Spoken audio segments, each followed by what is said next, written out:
YouTube, it's me, Jim the Giant. So I'm going to be responding to Apocalyptic Knights. He did a brilliant video, which I'll link down below, talking about various axe techniques. And watching it, I came up with a few of my own techniques, which I'd like to share.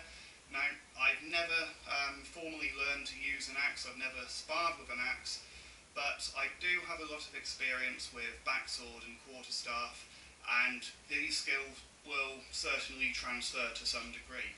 I could be flat out wrong on a lot of the things I say, and if I am, by all means, I'd be willing for somebody to make a follow-up video or leave some comments in the comment section saying why I'm wrong, why these techniques wouldn't work, etc.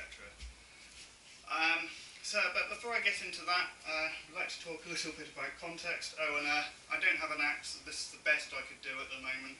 It should be a pretty good visual representation. So this is what Apocalyptic Knights called the reverse grip, which is what he was going over in this video. And the axe head actually comes over like this. It's a bearded axe. So that's the only real thing which is visually wrong with using this as a prop. So first off, somebody in the comment section mentioned that they thought Apocalyptic Knights was holding it left-handed. And from what I see, I would call what he's doing right-handed. He is right-handed, and that's how I think he should be holding the axe. But it does come down to context. It will depend on the weight of the weapon, how strong you are, and factors such as those. If the axe is light enough for you to use one-handed, I personally would call this left-handed, because you've got your hand here, you've got lots of range there. Maybe hold it further up if the axe is a bit heavier, and if it really is too heavy to use one hand, then I would personally hold it the other way.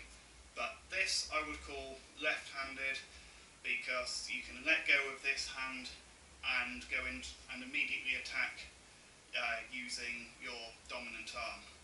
So conversely, of course, this would be right-handed, and if you were to block here, for example, you can go into a one-handed attack like that. Now, if the axe is heavier, it would be the other way round. This would actually be left-handed, and the reason for that is that when you're holding a two-handed weapon, generally you want your dominant hand to be further forward. So if it was really heavy, then this would be left-handed because my left hand is further forward. This would be right-handed because my right hand is further forward. If it's light, that's then left-handed. So glad we've got that bit out of the way. Another bit about context. Apocalyptic Knights, when the attacks are coming from this side, he was blocking with the axe head rather than the shaft of the axe. And this makes perfect sense if you're not wearing any gloves. Because of course the sword can bounce, and if you've got your hands there and the sword bounces into your hand, you've lost the use of that hand more than likely. That being said, however, if you're wearing gloves, nice thick protective pair of gloves, a sword gently bouncing like that, it's not going to be anything to worry about whatsoever. So, were you to be not wearing gloves, like Apocalyptic Knights is in his video, absolutely I'd agree, I would block the axe head like that.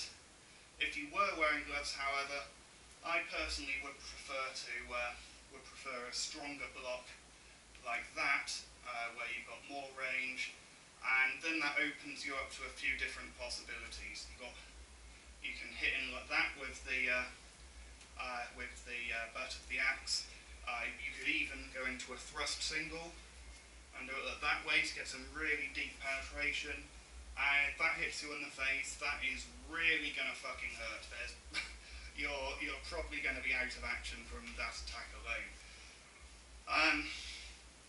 Although, yeah, you can do it that way, or both hands. Personally, I think I prefer to go over the top and attack that way, similar to how you do attack from a hanging guard with a sword. So, you go in there, could use both hands with limited range, although I would go into one-handed use like that. If the axe is particularly heavy, you can use this other hand to give some momentum and throw it in like that. Immediately get out of range and block into this position again. So it blocks to the other side. Another attack I thought of is, rather than simply attacking like that, if you don't, it's got limited range, it would do a hell of a lot of damage if you smack someone with the axe head in the face like that. But you can also attack with the handle like that. It's still going to do a very significant amount of damage, and you're going to have enough time to get back out of range again as well, and hopefully inflicted enough damage there to stop the fight, although quite possibly not. The final thing,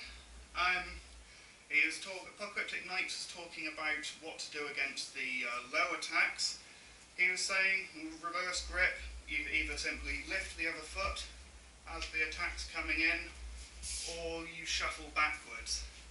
I do disagree with this to some degree. Now, the reason is that if you're in the reverse grip, you're in that position because you're expecting to be fighting really, really close in. You're probably already in a very close situation in order to do that. Were you fighting from out of range so that the other person can't attack you like that, and they have to actually step in and attack? I would agree. I would shuffle back and probably hit them in the head, because of course, if they attack to the feet, they have to lean forward in order to do so. Obviously I'm exaggerating it there, and that means you have more range. So by shuffling back slightly out of range, they're out of range, whereas you can plonk them on the head there. But when you're in the mixed grip, as I said, you're probably already fighting from within range, and time of the hand is simply a lot faster than time of the foot. I can do that far quicker than somebody can get their leg out of the way.